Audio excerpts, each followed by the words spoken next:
कि देखिए, जिस घर में महाभारत होती है और उसका पूजन होता है और महाभारत का नित्य पाठ होता है, धर्म अर्थ काम मोक्ष उसको प्राप्त हो जाता, जो चाहेगा मनोवांछित फल उसको प्राप्त होगा।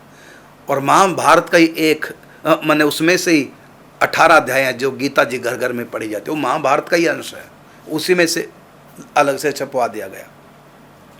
ऐसी गरुड़ पुराण कोई भी पढ़े, ऐसा थोड़ी कि जब मृत्यु हो तभी उसका पाठ। उसमें से एक सर्ग है जिसको कहते हैं प्रेत सर्ग, उसका केवल एक सर्ग पढ़ा जाता है उस समय। पूरी गरुड़ पुराण थोड़ी पढ़ते हैं, जब किसी की डेथ हो जाती है उसका केवल एक सर्ग पढ़ते हैं, और ये पूरा पुराण है, आप पढ़िए। ऐसे तो जब किसी की मृत्यु होती है तो 18वां अध्याय पढ़ाते हैं। तो इसका अर्थ थोड़ी है कि गीता का 18वां अध्याय अब पाठ नहीं करना है तो केवल मरने वाले को सुनाया जाता है, ये कोई रूल थोड़ी है। और उसकी महिमा इतनी है कि मरने वाला शायद उसके कान में पड़ जाए, कुछ पवित्र हो जाए, वो इतना अच्छा है। उसका नाम ही है संन्यास, मोक्ष संन्यास योगो नाम अष्टदशोध्याय, मोक्ष संन्यास योग। इसका उसको मुक्ति मिल जाए, चल इसको पढ़ा दें। अब मरने वाले को जो मनशैया पर है उसको 18वां अध्याय गीता जी का पढ़ाते हैं। इसका ये थोड़ी हो गया कि अब 18 अध्याय तंदुरुस्त व्यक्ति को नहीं पढ़ाना, नहीं तो मर जाएगा, ऐसा थोड़ी होता है। इसी प्रकार गरुड़ पुराण आप पढ़िए, 18 के 18 पुराण पढ़ने चाहिए। सनातन धर्म का ये सब क्यों हो रहा है? ये सब इसलिए हो रहा है क्योंकि नॉलेज नहीं है, पढ़ते नहीं हैं। महाभारत उठा के पढ़िए, रामायण पढ़िए, वाल्मीकि रामायण पढ़िए, गोस्वामी तुलसीदास कृत रामायण पढ़िए, गीता जी पढ़िए, 18 पुराण पढ़िए।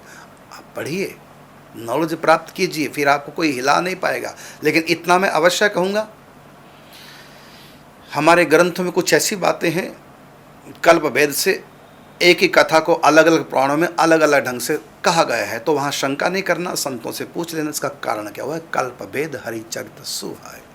और प्रेम की भगवान की लीलाएं देख करके लगेगा कि ये काहे का भगवान प्रेम करता है। अरे भगवान ही प्रेम करता है, हम आप कहाँ कर पाएंगे?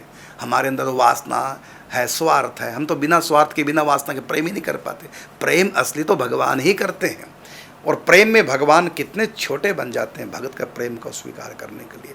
तो आप प्रेम तत्व भी थोड़ा सीख लें, पढ़ लें प्रेम तत्व है क्या, और तब कृष्ण को समझोगे। पहले प्रेम को समझिए।